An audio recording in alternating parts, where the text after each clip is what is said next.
할렐루야. 우리 하나님께 찬양으로 영광 돌리며 예배 가운데 나아가겠습니다. 우리 찬송가 538장 토합 찬송가는 327장에 있습니다. 토합 찬송가는 327장에 있습니다. 538장으로 우리 하나님께 찬양 드리겠습니다.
우리 찬송가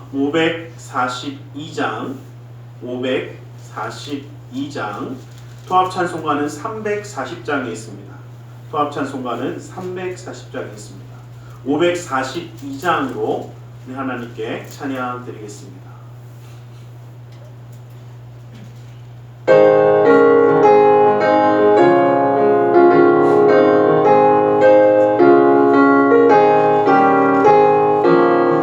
주 예수를 지어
찬송가 545장 통합찬송가는 344장이 있습니다. 통합찬송가는 344장이 있습니다. 545장으로 우리 하나님께 찬양 드리겠습니다.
사도신경으로 우리의 신앙을 고백하겠습니다.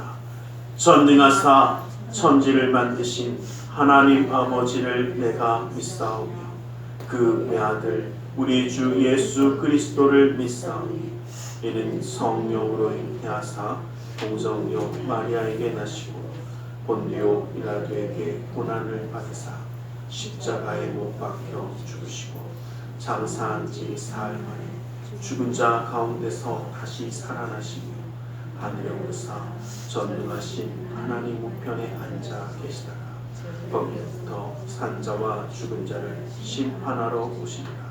성령을 믿사오며 거룩한 공교회와 성도가 서로 교통하는 것과 죄를 사하여 주시는 것과 몸이 다시 사는 것과 영원히 사는 것을 믿사옵나이다.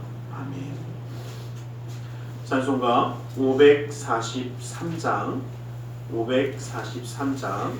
통합찬송가는 342장이 있습니다. 통합찬송가는 342장이 있습니다. 543장으로 하나님께 찬양 드리겠습니다. Oh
감사합니다. 주님 오늘 우리를 사랑하셔서 예배자가 되어 주님 앞에 함께하게 하심을 감사합니다. 주님이 찾으시는 그 예배자가 되어 주님을 찬양하며 영광 돌리며 그 은혜 가운데 나아갈 수 있도록 아버지 오늘 시간 우리 마음의 뜻과 생각을 주관하사 주님만 바라보며 나아갈 수 있도록 허락하여 주시옵소서. 주님의 놀라운 은혜와 인도하심이 그 삶 가운데 떠나지 않게 하여 주셔서 그 생명의 말씀으로 인하여 주님의 인도하심을 누리는 존귀한 자의 자리에 서게 하시며 주님의 보호하심 가운데 살아가는 축복의 가정으로 붙들어 주시옵소서. 주님이 함께 하시기에 그 삶이 형통하며 주님의 놀라운 은혜가 있기에 그 삶 가운데 주님의 놀라운 역사가 나타나는 그 놀라운 은혜를 누리는 자로 세워 주시옵소서. 아버지 하나님 함께하여 주시기에 영육간의 강건함을 더하여 주셔서 지치거나 상하지 아니하도록 아버지 하나님 그 모든 영육간의 강건함으로 채워주시고 붙들어주시며 그 가운데 기쁨과 감사함의 마음을 함께하여 주셔서 항상 기쁨 가운데 은혜 가운데 주님을 찬양하며 살아가는 삶이 되도록 인도하여 주시옵소서. 아버지 하나님 믿음의 가정을 기억하여 주시사 그 사랑하는 자녀들 앞에 주님이 함께 하심으로 어느 곳에 있든지 무슨 일을 하든지 주님께 영광 돌리며 형통하는 놀라운 축복을 누리며 많은 사람들에도 인정받고 사랑받으며 하나님께 영광 돌리는 그 삶을 이루게 하여 주시옵소서. 주님 오늘도 우리와 함께 하시며 영광 받아 주심을 믿사오며 나사렛 예수 그리스도 이름으로 기도드리옵나이다.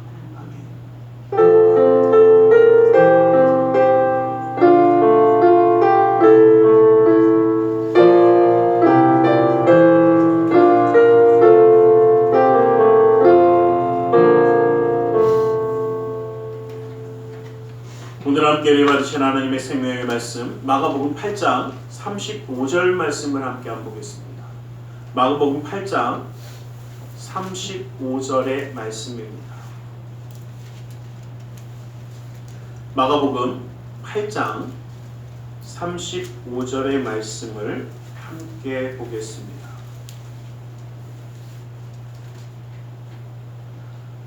마가복음 8장 35절 말씀을 함께 한 목소리로 합독해 보겠습니다. 함께 봅니다. 시작. 누구든지 자기 목숨을 구원하고자 하면 잃을 것이요 누구든지 나와 복음을 위하여 자기의 목숨을 잃으면 구원하리라. 오늘 시간 말씀 나누기 전에 함께 잠시 기도하는 시간을 갖기 원합니다. 주님의 놀라운 은혜와 사랑 가운데 오늘도 우리를 붙드셨습니다. 그 주님을 예비하며 그 은혜를 누리는 자 되게 해달라고 이 시간 함께 기도하며 나아가기 원합니다. 함께 기도하겠습니다. 살아계신 아버지 하나님, 아버지 하나님, 아버지 하나님 감사합니다. 아버지 하나님 가운데 부으시고 아버지 역사하시는 주 아버지 은혜의 길을 부으며 말씀에 역사하시고 아버지 하나님 하나님 도와주시사 아버지 주님의 은혜 가운데 나아갈 수 있는 그 삶을 보시고 도전하여 주시옵소서. 아버지 하나님, 아버지 하나님, 아버지 하나님 사랑하는 은혜 예수 그리스도의 놀라운 은혜 아버지 하나님의 사랑을 부으시고 감사합니다. 아버지 주님이 부르셨사오니 아버지 주님 말씀하여 주시옵소서.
하나님 감사합니다. 오늘도 우리 가운데 말씀하여 주시옵소서. 주님의 말씀 가운데 주님의 사랑과 은혜 깨달아 주님과 함께함으로 승리하는 삶을 살아가기 원하오니 그녀와 능력의 말씀으로 온전히 붙들어 주시옵소서. 나사렛 예수 그리스도 이름으로 기도드리옵나이다. 아멘. 우리 함께 인사하겠습니다. 하나님 당신을 사랑하십니다. 하나님 오늘도 우리를 사랑하시기에 예배할 수 있도록 허락하신 줄 믿습니다. 오늘 말씀들을 통해서 좀 생각을 나눠보길 원합니다. 생명과 죽음의 역설. 어부였던 베드로가 예수님을 만나지 않았다면 그는 계속 어부로서 정말 그 비린내 나는 고기와 씨름하며 평생을 살아갔을 것입니다. 그런데 예수님을 만남으로 그는 평생 떠나지 않을 것 같았던 갈릴리를 떠나서 예수님과 함께하는 삶의 걸음을 살아갑니다. 그리고 그 가운데 많은 사람들의 부러움도 사는 자가 되어졌습니다.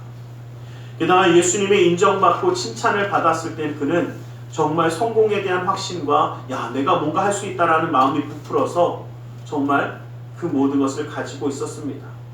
그때에 가이사랴 빌립보에 일어났던 그 이야기가 바로 오늘 본문의 이야기입니다. 그런데 주님은 말씀하십니다. 살고자 하는 자는 죽고 죽고자 하는 자는 사는, 이 생명과 죽음의 역설을 보면서 우리에게 말씀하십니다. 이 가운데 정말 우리의 삶과 사역 가운데 하나님의 말씀이 함께하기 원하며 말씀을 함께 나누려고 합니다. 역설이라는 것은 가만히 한번 살펴보면 진리의 반대편에 서 있는 것과 같이 보입니다. 그러나 자세히 보면 그 역설도 진리라는 것을 알 수 있습니다. 역설을 만드신 분은 하나님이십니다. 하나님의 신비는 역설의 실비이기도 합니다. 그래서 역설 하나님의 지혜이고 하나님의 기이함이 담겨져 있습니다. 예수님은 선포하셨습니다. 심령이 가난한 자는 복이 있나니 천국이 바로 그들의 것이라고 말씀하셨습니다. 바로 이것이 행복의 역설입니다. 참된 부요함과 참된 충만한 삶은 하나님께 있다는 것을 가르쳐 주는 것입니다. 이 가운데 우리가 말씀을 나누며 함께 나아가길 원합니다. 오늘 우리가 읽었던 본문의 말씀 보면 자기의 목숨을 구원하고자 하면 잃을 것이라고 하십니다. 그러나 오히려 주님을 위하여 복음을 위하여 그 목숨을 포기할 때에 구원함을 얻는다라는 것. 진정한 생명은 우리 하나님께 있다라는 것입니다. 진정한 생명의 역사, 구원의 역사는 하나님의 뜻 가운데만 있다라는 것을 우리는 다시 한번 기억하기 원합니다. 예수님께서 가이사랴 빌립보에 이르렀을 때에 제자들에게 묻습니다. 세상 사람들이 나를 누구라고 하느냐라고 묻습니다. 그때에 제자들이 뭐라고 이야기하냐면 세례 요한이라고도 하기도 하고 엘리야라고 이야기하며 선지자 중 하나라고 이야기를 합니다. 라는 내용이 전체적인 내용입니다. 그리고 예수님이 다시 묻습니다. 그러면 너희는 제자들은 나를 무엇이라 하느냐라고 이야기했을 때 베드로가 예수님께 대답합니다. 주는 그리스도이십니다. 라고 고백을 하고 있는 것입니다. 맞습니다. 주님은 그리스도 즉 메시아입니다. 기름 부음 받은 자라는 뜻의 메시아입니다. 그 예수님 그리스도 즉 마가복음 16장 62절 말씀을 보면 예수께서 이르시되 내가 그니라 인자가 권능자의 우편에 앉은 것과 하늘 구름 타고 오는 것을 너희가 보리라 라고 말씀하십니다. 이러한 구원의 완성을 이루실 분, 다시 오실 분이 바로 누구십니까? 예수 그리스도입니다. 그런데 여기서 한 가지 문제가 있습니다. 세상 사람들을 예수님을 선지자 중 하나, 다시 말하면 하나님이 아니라 모든 일을 행하실 분이 아니라 기적은 행하지만 그냥 사람 중에 하나, 또 내 기대를 채워줄 사람 중에 하나라고 예수님을 봤습니다. 또 이 베드로의 고백, 메시아라는 이 고백이 온전한 고백인 것 같지만 물론 메시아라는 이 고백은 다른 유대인들의 메시아라는 이야기와 또 다릅니다. 지금 베드로가 이야기하고 있는 이 메시아를 이야기할 때는 바로 다른 군중들의 대답과는 좀 차원이 다르게 선지자가 아니라 정말 우리를 구원한 구원자로 그리스도의 세상으로 정말 이 모든 것을 상대하기 위해서 오셨다라는 것. 그리스도의 등장으로 말미암아 정치, 경제, 문화, 예술 그리고 모든 종교 권력의 그 지위를 예수님이 갖게 되어진다라는 고백이 바로 베드로의 고백이기도 합니다.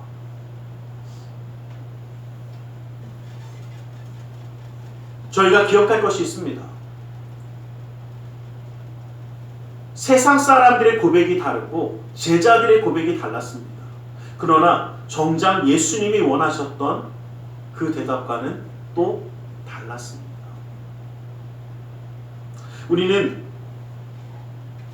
내가 가진 생각과 내가 가진 것을 가지고 판단하고 생각하고 결정합니다. 그런데 우리가 기억할 것이 있습니다. 하나님의 뜻이 이루어지는 것이 먼저이지 내 뜻과 내 생각이 이루어지는 것이 우선은 아니더라는 것입니다. 그러기에 우리가 바라봐야 하는 것은 바로 우리 하나님의 뜻을 너무 오해하지 않기를 원합니다. 주님이 원하셨던 것은 인류의 구원이었습니다. 우리를 구원하시는 것이 하나님의 뜻이었는데 그냥 세상 사람들은 다 보지 못하니까 선지자처럼 우리에게 말씀을 전해주는 사람, 제자들은 그렇게 함께 다니면서도 자기들의 생각이 자기들의 판단으로 예수님을 바라보면서 특히 베드로는 경제적인, 정치적인, 종교적인 왕이 되실 거라고 믿었습니다.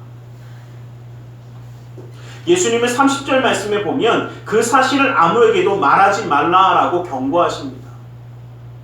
아직 이 땅에 예수님의 그 일이 남아있기 때문입니다.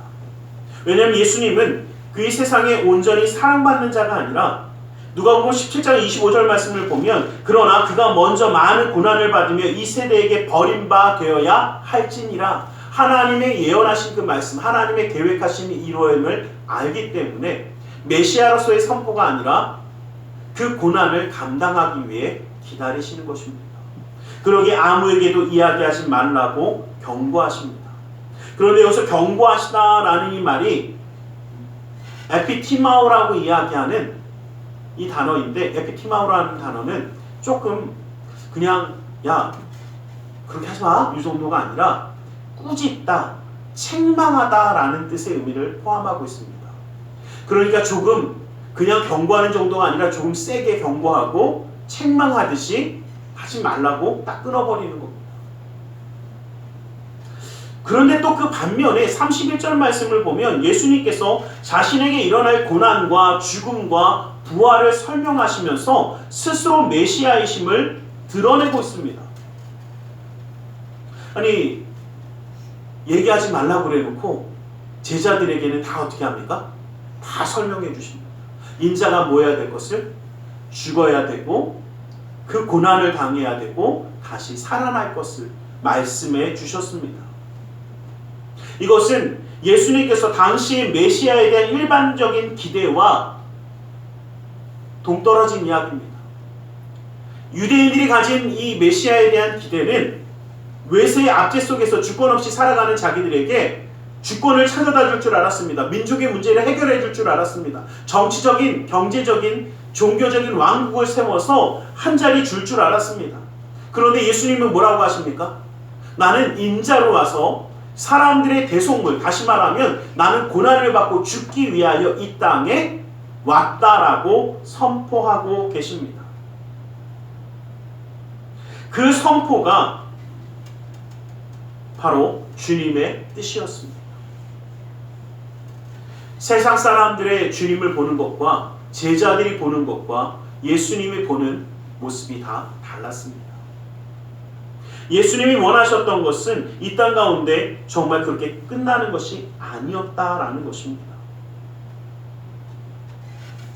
여러분, 그래서 우리가 기억할 것이 있습니다. 예수님은 우리를 구원하기 위해 오셨는데 우리는 자꾸 내 현실적인 문제로 내가 알고 있는 생각으로 예수님을 판단하려고만 합니다. 그리고 내 판단과 내 생각과 내 뜻과 맞지 않을 때에 사람들은 낙심하고 실망합니다. 베드로도 마찬가지였습니다. 베드로가 오늘 말씀에 32절 말씀을 보면 이렇게만 얘기합니다. 드러내놓고 이 말씀을 하시니 베드로가 예수를 붙들고 항변하매라고 이야기합니다.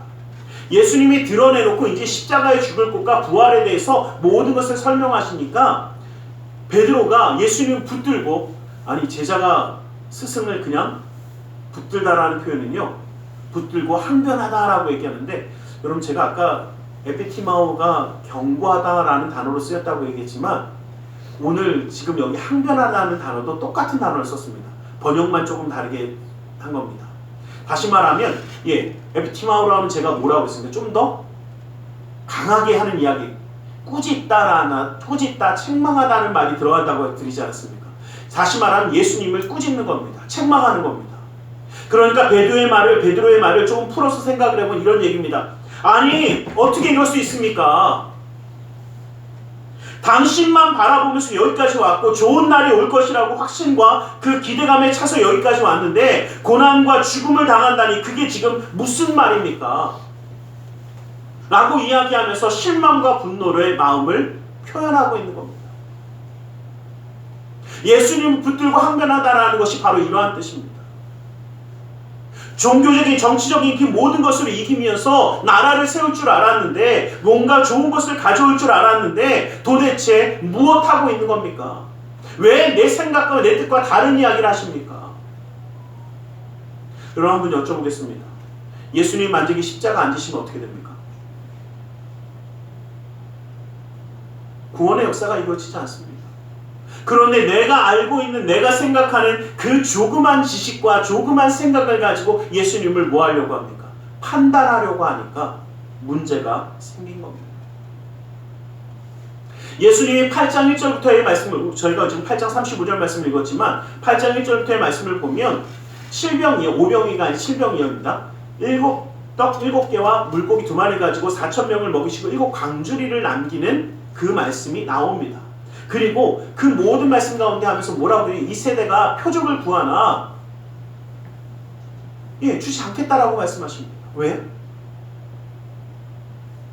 표적을 구하는 것 자체가 잘못은 아닙니다. 그런데 그들의 마음에 표적을 구하는 자세가 잘못되었습니다. 11절 말씀을 보면 바리새인들이 나와서 예수님을 힐난하며 그를 시험하여 하늘로부터 오는 표적을 구하거늘이라고 이야기합니다.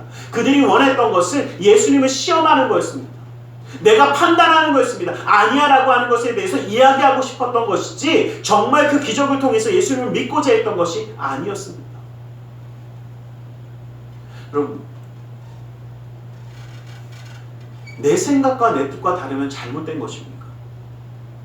그렇지 않습니다.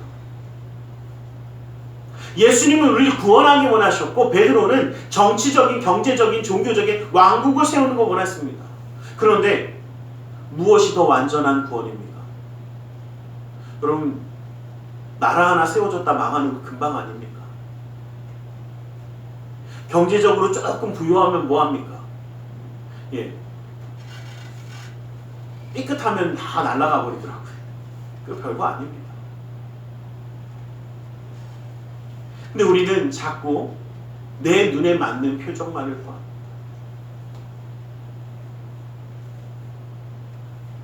마태복음 1장 3절 말씀에 보면 이렇게 말씀하십니다. 아침에 하늘이 붉고 흐리면 오늘은 날이 좋겠다라고 이야기하면서 너희가 날씨는 분별할 줄 알면서 시대의 표적은 분별할 수 없느냐라고 하나님 말씀하십니다. 야, 아침에 날씨를 보니까 좀 붉고 좀 흐리고 보니까 오늘 날씨가 좀 굳겠네. 그건 판단할 줄 알면서 지금 시대에 일어나는 일들을 보면서 앞으로 일어나는 것은 왜 너희가 바라보지 못하느냐. 똑같은 표적을 주셔도 바라볼 수 있는 눈이 없는 사람에겐 그것을 볼 수 없게 되었습니다. 예수님이 십자가를 지시고 다시 살아나신다는 그 놀라운 역사를 말씀하셨는데도 불구하고 너희는 자꾸 무엇만? 내가 생각하는 기적, 내가 바라보는 것들, 내가 이루고자 하는 것들만 이야기하지 않느냐라는 겁니다. 그래서 주님은 마태복음 1장 41절 말씀에 또 말씀하십니다. 악하고 음란한 세대가 표적을 구하나 요나의 표적밖에 이룰 표적이 없느니라 하시고 그들을 떠나가시니라 라고 말씀하십니다. 요나의 표적은 죽음 가운데 다시 살아나는 부활의 표적을 이야기합니다. 주님이 우리에게 주신 표적은 바로 이것입니다. 죄와 사망 가운데 죽을 수밖에 없는 우리가 죽음도 이겨내고 살아나는 놀라운 표적. 이것 외에 너희에게 무엇이 필요하냐라고 다시 한번 묻습니다. 여러분, 이 땅에서 많이 누리는 것이 정말 그렇게 중요하고 많이 필요합니까? 여러분, 제가 한번 여쭤볼게요. 아무리 많이 가져도요, 앞으로 100년 이상 이 땅에서 딩가딩가 누리면서 살 사람 있습니까? 모르겠어요. 저는 100년 후에 분명히 이 자리는 없을 것 같아요. 100년 후면 그냥 하나님 품에서 좀 쉬고 싶어요. 그게 맞을 것 같아요. 그런데 천년 만년 살 것처럼 아둥바둥하면서 살아갑니다. 천년 만년 누릴 것처럼 뭔가 없으면 막 하고 하는 사람들 너무나 많습니다. 제가 가장 사람들이 생각이 다르구나라고 생각했던 게 뭐냐면, 전에 이제 한번 추모관에 가고 이런저런 이제 하는데 이런 얘기를 하시더라고요. 추모관 요즘 뭐 이런저런 얘기 했더니 이런 얘기를 하시더라고요. 추모관에 와서 나이 드신 분들이 좀 연세분이 계신 분들이 있어서 추모관 미리 준비하라고 하면 화를 내신대요. 에이 나보고 죽으라고 그러냐고. 그러면서 뭐라고 하시냐면 나는 여기 원래 아직 빨았다고 그러신대요. 그래서 아무리 멀어도 앞으로 100년은 안 걸릴 텐데 우리가 착각복스에 살아가고 있어요. 내가 생각하고 내가 판단하는 것들이, 내가 바라보고 내가 가지고 싶은 것들이 너무나 멀리 있더라는 겁니다. 우리는 이 베드로와 같이 잘못된 사고와 생각을 가지고 있으면 뭐합니까? 예수님이 말씀하신 예수님을 책망합니다. 여러분, 예수님을 책망한다는 얘기는 뭐냐면요, 예수님 앞에 대든다는 얘기입니다. 대적한다는 이야기입니다. 여러분, 굉장히 재미있는 게요, 33절 말씀에 보면 예수님이요 돌이켜서 제자들을 보시면서 뭐라고 얘기하냐면, 사단아 내 뒤로 물러가라. 내가 하나님의 일을 생각하지 아니하고 도리어 사람의 일을 생각하는도다 라고 얘기합니다. 여러분, 이 말씀이 얼마나 재미있냐면요, 이 사단 같은 녀석아도 아닙니다. 그냥 사단입니다. 베드로는 졸지에 뭐가 됐어요? 사단이 되어버렸습니다. 여러분, 여기서 좀 잘 바라보는 것이, 베드로의 생각이 하나님의 생각을 정면으로 공격하는 사단의 생각과 같았다라는 것입니다. 베드로 자체가 사탄으로 변했다는 이야기가 아니라 지금 가지고 있는 베드로의 생각, 사상, 즉 우리가 이데올로기라고 얘기하는 것이 뭐냐면 사상, 행동, 삶의 방식을 이야기하는데, 생각과 삶의 방식, 생각의 방식이 사단과 똑같다라는 이야기를 하는 겁니다. 그래서 사단이라고 이야기하는 겁니다. 왜냐하면 지금 베드로는 세속적으로 승리하면서 정치적이고 경제적이고 종교적인 왕국을 세우는 것을 기대한 겁니다. 근데 여러분, 여기서 많이 들어본 것 같지 않습니까? 왜냐하면요, 예수님이 공생애를 시작하기 전에 광야에서 40일 동안 금식하고 사단이 와갖고 유혹하지 않습니까? 살살 꼬시면서 뭐라고 합니까? 갑자기 또 다 까먹으셨어요? 돌을 너 배고프지? 돌을 떡으로 만들어 먹어. 돌떡으로 만든답니다. 여러분이 돌을 떡으로 만든다라는 것은요, 간단하게 표현해드리면, 아무런 가치 없는 것을 먹을 것으로 변화시키는 경제적인 왕국을 이야기합니다. 부요함, 네 마음대로 할 수 있지 않냐? 야, 저 별 볼 일 없는 것도 그냥 네 마음대로 다 경제적으로 표현할 수 있게 하지 않냐? 우리 가장 좋아하는 거 있잖아요. 내가 산 종이 쪼기는 당첨된 로또가 되고, 내가 산 집은 빵빵 가격 올라가고, 여기 계신 분들은 안 그러실지 모르지만 저기 갔는데 진짜 그렇게 기도하는 분 만나고 제가 얼마나 웃었는지 몰라요. 옆에서 기도하다가 남의 기도가 너무 크게 들려고 웃은 거 그때가 처음이에요. 제가 산 것도는 당첨되게 하시고 막 그러는데 얼마나 웃었는지 몰라요. 정말 있습니다. 그런 분들이. 경제적인 왕국 이루라고 지금 사단이 유혹하는 겁니다. 또 어떻습니까? 그 다음에 한 게 뭐예요? 높은 곳에 올라가서 그 다음에 한 게 뭐였습니까? 자신에게 절하면 온 세상의 모든 것을 다 주겠다. 다시 말하면 이것은 뭐냐면 정치적인 왕국을 주겠다라는 시험입니다. 세상의 모든 권력, 세상의 모든 그 정치적인 것들을 다 너에게 권력 주는 그 권력의 완성을 이루어 주겠다라는 겁니다. 그리고 높은 곳에 가서 뛰어내려라. 그러면 그게 무슨 얘기입니까? 종교적인 기적을 이야기하면서 종교적인 왕국을 네가 세울 수 있지 않느냐라고 유혹하는 겁니다. 예수님이 할 수 없는 것이 아니라 예수님이 가야 할 방향과 정반대인 정치적인, 경제적인, 종교적인 왕국을 이루라고 사단은 유혹했습니다. 자, 이것이 지금 베드로가 이야기하는 자기가 생각하는 메시아와 뭐가 다릅니까?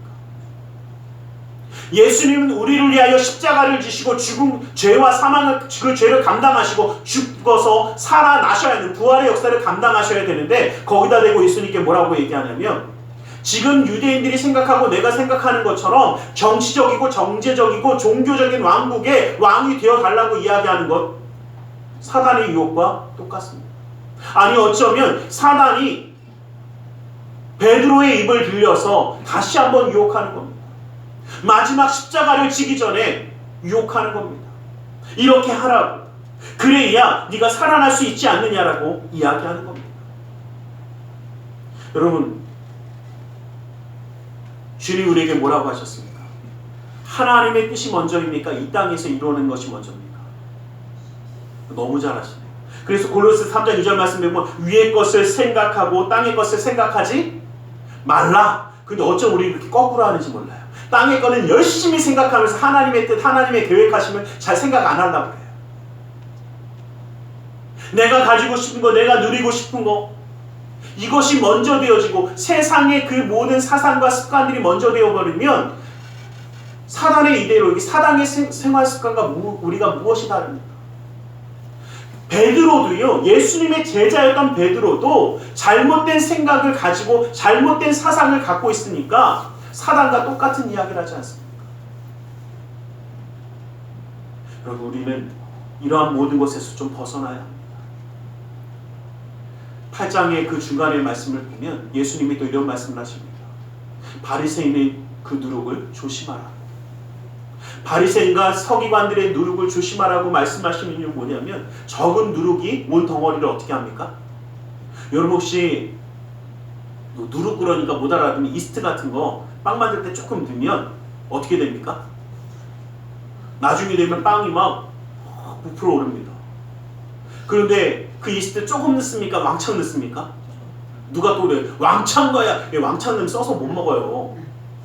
조금 넣어야 됩니다. 조금만 넣어도 어마어마하게 어떻게 해요? 부풀어 오릅니다. 무슨 얘기냐면 그 조그만 잘못된 생각, 그 잘못된 사고가 우리의 삶을 어떻게 해요? 영향을 끼친다는 겁니다. 그런데 바리새인들의 그 사고가 뭡니까? 보여지는 것, 형식적인 것, 보여지기 위한 것. 그들은 열심히 기도하고 열심히 예배합니다. 어디서요? 남들이 보는 데서 합니다. 왜요? 보여주기 위해서 하는 거니까. 남들에게 보여주기 위해서 금식하고 기도하고 예배합니다. 왜? 남들이 알아줘야 되니까. 근데 혹시 우리도 그러고 있습니까? 또 제가 남들이 알아줘야 된다고 그러니까 목사님 남들이 알아주는 건 안 하고요. 그냥 하나님 알아주시라고 그래도 보이라고 이러고 하는데요. 누가 그랬어요? 여러분 잘 기억하세요. 아무리 예배하고 아무리 기도해도 하나님을 만나지 않으면 하나님과 함께하지 않으면 아무것도 아닙니다. 그 중심에 예수 그리스도가 있지 아니하면 그 생각과 그 판단이 내 생각과 내 판단이 아니라 하나님의 뜻이 이루어지기 원하고 하나님의 역사함이 이루어지기 원하는 그 마음과 뜻이 있지 아니하면 세상에 아무것도 아닌 것과 똑같습니다.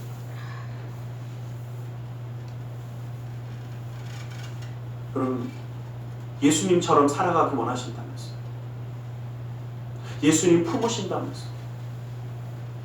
제가 이 말씀 준비하면서요, 저에게 스스로 던졌던 질문이 있어요. 너 예수님처럼 사랑한다며 정말 원수를 사랑한 적이 있냐? 정말 죄인을 용서하고 원수를 용서해주고 그 사람들을 사랑으로 품은 적이 있냐? 싫어하는 사람 싫어했고 미워하는 사람 미워하지 않았느냐?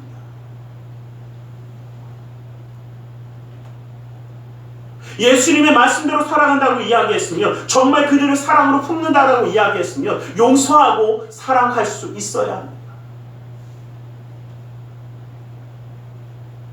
내 생각과 내 판단이 아니라 정말 주님의 말씀대로 그 모든 것을 이루어야 합니다. 예수님 우리에게 뭐라고 말씀하셨습니까? 누구든지 자기 목숨을 구원하고자 하면 잃을 것이요 누구든지 나와 복음을 위하여 자기 목숨을 잃으면 구원하리라고 말씀하셨습니다. 그런데 예수님의 말씀하시는 이 죽음은 관념적인 추상적인 죽음이 아니었습니다. 정말 죽음이었습니다. 그리고 예수님이 말씀하시는 부활은 정말 살아나는 부활이었습니다. 그러게 우리도 기억하기 원합니다. 예수님이 말씀하신 것이 진정한 살아있는 부활의 신앙과 믿음이기에 우리의 삶에도 하나님의 놀라운 은혜와 사랑과 축복도 살아있는 것, 실제라는 것을 기억하기 원합니다. 내 삶 가운데 정말 하나님의 살아계심이 드러나야 합니다. 하나님의 놀라운 축복의 역사가 일어나야 합니다. 그 놀라운 은혜를 누리는 자가 되어야만 합니다. 이것이 주님이 우리에게 주시는 말씀입니다.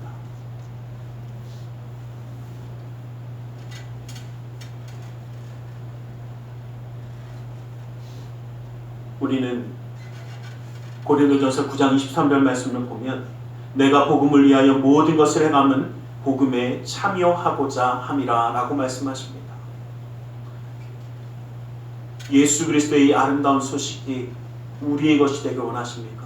그럼 그 복음 가운데 살아가야 합니다. 우리도 그 복음을 전하는 자가 되어져야 합니다.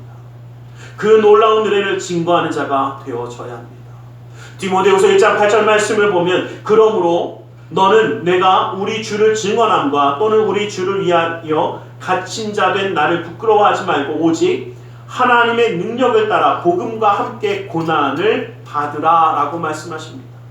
여러분, 복된 소식의 가장 큰 놀라운 소식은 그 복음과 함께 고난을 받으라는 겁니다. 그 복음과 함께 하라는 겁니다. 여러분, 한번 어떤 분들이 이런 얘기 했어요. 목사님, 하나님 말씀대로 살아가고 하나님 뜻대로 살아가면 어려운 일도 없고 힘든 일도 없고 언제나 하나님의 축복 가운데 살아가는 거 아닙니까?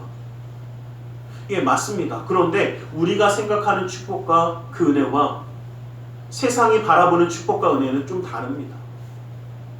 우리에게 주어진 하나님의 말씀은 우리가 어떠한 길을 가든지 예수님이 우리와 함께 동행하시며 그 모든 어려운 길 가운데도 동행하시는 하나님의 뜻을 이루신다는 겁니다.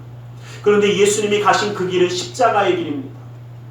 그러기에 세상 사람들이 볼 때는 고난의 길이고 험한 길이고 많이 찾지 않는 길이고 왜 저렇게 어렵게 살아? 왜 저렇게 힘들게 살아? 왜 굳이 저렇게 살아라고 이야기하는 그 어려움의 길일 것입니다.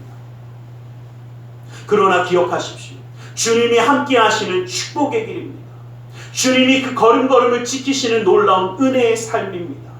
그것이 우리가 가는 그 삶이고 역사입니다. 그러기에 세상은 역설이라고 이야기합니다. 야, 그렇게 힘든데 뭐가 그렇게 기뻐? 그렇게 어려운데 뭐가 그렇게 감사해? 라고 이야기하는 그 십자가의 길은 세상 사람들이 보기에는 미련하고 어리석은 길이겠지만 우리에게는 생명의 길이고 구원의 길이며 놀라운 감사의 걸음인 것입니다. 우리는 이 생명과 죽음의 역사를 기억하는 자가 되기 원합니다. 그러기에 우리의 삶에 주어진 것은 정말 주님이 우리와 함께 하시며 역사하시는 놀라운 축복의 시간이라는 것입니다. 여러분, 어떠한 곳에 있느냐가 중요한 것이 아니라 누구와 함께 하느냐가 참 중요하더라고요. 여러분 혹시 전혀 친하지 않고 옆에 있으면 되게 부담스럽고 좀 껄끄러운 사람과 좋은 곳에 그래도 좀 따뜻한 곳에 있는 게 그냥 좋습니까? 아니면 너무너무 보고 싶고 함께하면 언제나 기쁘고 감사하고 정말 너무너무 행복한 사람이 함께하며 있는 것이 좋습니까? 저는 주님과 함께 있는 게 좋습니다. 제가 전에도 말씀드렸지만 불편한 사람하고 맛있는 거 먹어봤자요 체하더라고요. 불편한 사람과 함께 하니까 어쩜 그렇게 소화가 잘 안 되는지 몸이 바로 알아. 근데 좋은 사람과 정말 기뻐하는 사람과 별 볼 일 없는 음식을 먹어도 어떻습니까? 누가 그러더라고요. 가장 생각나는 음식이 있대요. 그리고 뭔데요? 그랬더니 그 보리밥에 물 말아갖고 그 고추 하나 찍어갖고 이러고 먹고 싶대. 그거 언제? 그랬더니 그 부모님 생각하면서 옛날 어렸을 때 그렇게 먹었던 그 밥이 그때는 그렇게 싫었는데 그게 가장 생각난다. 그래서 그 말이 왜 그때가 왜 생각이 날까 가만히 생각해 보니까 가장 뭐하는 사람과 가장 보고 싶고 사랑하는 사람과 먹는 그 음식이 행복한 겁니다. 우리가 가장 사랑하는 예수 그리스도와 살아가는 그 삶이 가장 행복한 삶이 되어진다는 것이 우리에게 주어진 축복이 되기를 주님의 이름으로 간절히 축원합니다. 기도하겠습니다. 사랑의 하나님 감사합니다. 주님 우리를 사랑하시고 함께 하셔서 그 은혜 가운데 붙들어 주심을 감사합니다. 아버지 하나님, 이제는 주님을 바라보며 그 은혜 가운데 살아가는 삶이 될 수 있도록 허락하여 주시옵소서. 나사렛 예수 그리스도 이름으로 기도드리옵나이다. 아멘. 우리 시간 함께 잠시 기도하는 시간을 갖기를 원합니다. 말씀을 기억하며 기도하기 원합니다. 내 잘못된 생각과 판단으로 원망과 불평으로 살아가는 삶이 아니라 정말 주님의 마음을 붙잡고 승리하는 삶을 살게 해달라고 이 시간 말씀을 기억하며 기도하며 나아가기 원합니다. 우리 함께 기도하겠습니다. 살아계신 아버지 하나님, 아버지 하나님, 아버지 하나님 감사합니다. 아버지 하나님, 아버지 하나님 놀라운 은혜와 사랑을 부리시는 하시는 주 하나님 사랑하는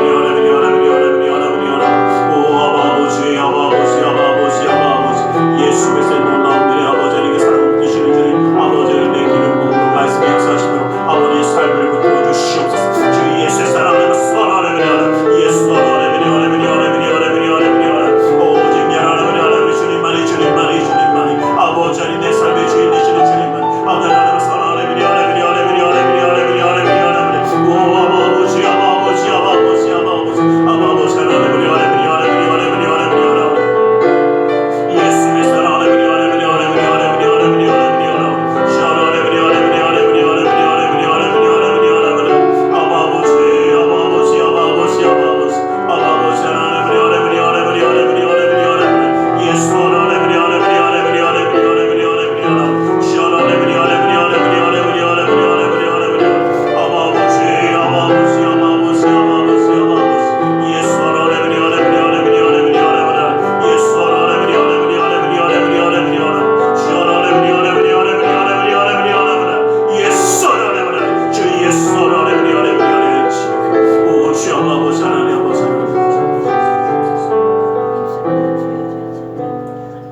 이 시간 주님의 말씀을 의지하여 기도하기 원합니다. 무겁고 수고온 짐진 자들아 다 내게로 오나오나 말씀하시며 주님 앞에 내려놓으라 주님께 맡기라 하셨기에 우리 모든 삶의 문제를 주님께 맡기며 가슴에 두 손을 모으고 기도하기 원합니다. 아프고 병든 곳에 또 사랑하는 사람의 아픔을 위하여 믿음의 손을 올려주시길 원합니다. 사랑의 하나님, 주님 우리를 사랑하셔서 주님의 놀라운 은혜를 삶으로 붙드시고 함께하여 주심을 감사합니다. 그러나 주님의 마음으로 온전히 바라보지 못했던 베드로와 같이 세상을 바라보며 내 생각과 내 판단에 의하여 낙심하고 절망하며 아파하는 삶이었는지 모릅니다. 그러나 주님 이제는 주님의 마음을 품고 주님의 말씀대로 승리하는 삶을 살기 원하오니 그 능력의 손을 붙드시고 신이 역사하여 주시옵소서. 나사렛 예수 그리스도로 명하노니 악하고 사악한 그 모든 삶의 문제들이 떠나갈지어다. 좌절과 떠나갈지어다. 고통과 괴로움이 물러갈지어다. 시련과 아픔이 떠나갈지어다. 불안과 초조함이 사라질지어다. 우리의 삶 가운데 산소가 방패와 피난처 요새가 되시는 주님, 막힌 것을 뚫어주시고 묶인 것을 풀어주시고 미련한 자에게 지혜로움을 더하여 주시옵소서. 나사렛 예수 그리스도의 이름으로 명하노니 믿음의 가정 가운데 흑암의 세력이 떠나갈지어다. 재정의 문제가 떠나갈지어다. 그 쓴뿌리가 제거될지어다. 주님의 놀라운 능력의 소리 믿음의 가정을 붙드시고 역사하여 주시옵소서. 나는 치유하느냐 왜라 말씀하신 주님, 주의 말씀을 의지하여 아프고 병든 곳에 믿음의 손을 올립니다.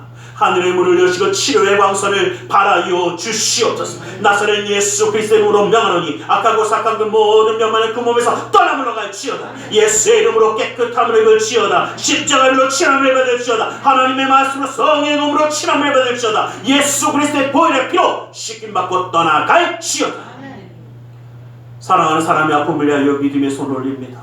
믿는 자의 기도는 힘이 있고 능이 있어 고치는 역사에 나타난다 하신 주님, 그 말씀을 의지하여 믿음의 손을 올렸사오니 그 손길 통하여 시공간을 초월하여 역사하시는 주님께서 치료의 광선을 발하여 주시옵소서. 성령의 물로 태워주시옵소서. 보혈의 피로 씻어 주시옵소서. 말씀의 검으로 수술하사 깨끗게 하여 주시옵소서.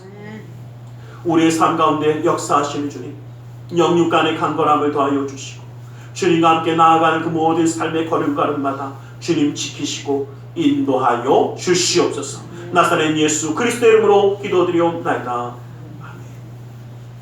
할렐루야. 기도하고 구한 것은 받은 줄로 믿으라. 내 믿음대로 될지어다. 오늘의 시간 우리 하나님 앞에 기쁨과 감사함으로 예물드려 헌신하는 시간 갖기 원합니다.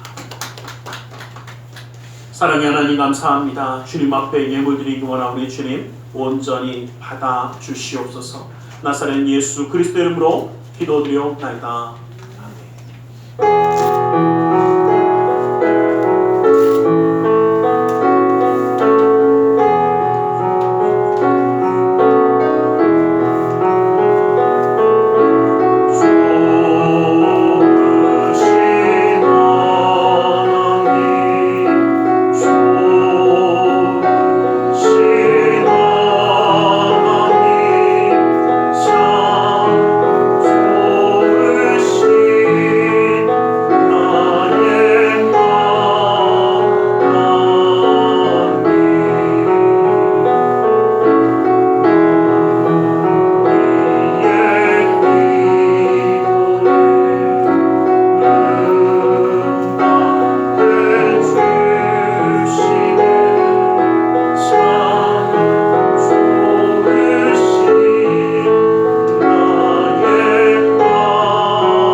벌써 12월이 중반을 가버려서 다음 주가 24일입니다.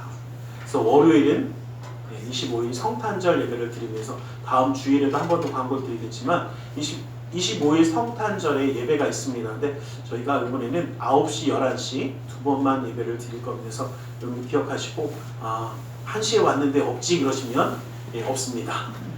기억하시고 날씨가 너무 갑자기 많이 추워져서 제가 지난번에 따뜻할 때 겨울 같지 않네 이랬다가 그 말한 걸 되게 후회하고 있어요. 확실히 겨울 같아요. 너무 추워져갖고 여러분이 건강관리 잘 하시면 좋겠습니다. 왜냐면 감기로 되게 고생하시는 분들이 많으시더라고요. 그래서 여러분들 잘 이겨내시고 연말에도 정말 기도함으로 승리하기를 간절히 소망합니다. 기도하겠습니다. 사랑의 하나님 감사합니다. 주님 오늘도 우리를 사랑하셔서 예배하며 예물 드려 헌신하는 손길이 되게 하심을 감사합니다.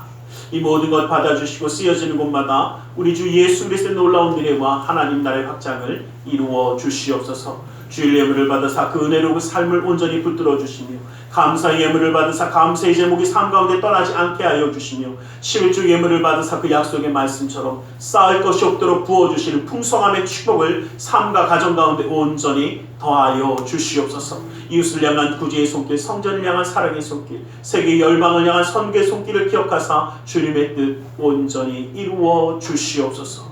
아버지 하나님, 우리 마음의 중심과 사랑을 주님께 드리며 함께 나아갑니다. 그 모든 것 주님이 받아주시고 함께 하심으로 형통하는 삶이 되어지며 주님의 놀라운 은혜와 사랑이 끊어지지 않는 믿음의 가정 되었어 이 땅 가운데 살아갈 때도 인정받고 사랑받고 존경받으며 하나님께 영광 돌리는 축복의 가정으로 온전히 세워 주시옵소서. 나사렛 예수 그리스도의 이름으로 기도드리옵나이다. 아멘.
지금은 우리 주 예수 그리스도의 그 크신 은혜와 하나님 아버지의 지극하신 그 사랑하심과 성령 하나님의 감화감동 위로 충만 역사하심이 생명과 죽음의 역사를 기억하며 주님과 함께함으로 살아나기 원하며 십자가의 길을 걸어감으로 기쁨과 감사함과 은혜를 누리기 원하는 우리 모두 위에 그 가정과 직장 사업장 가는 모든 이들 위에 지금도 영원토록 함께 계실지어다. 아멘.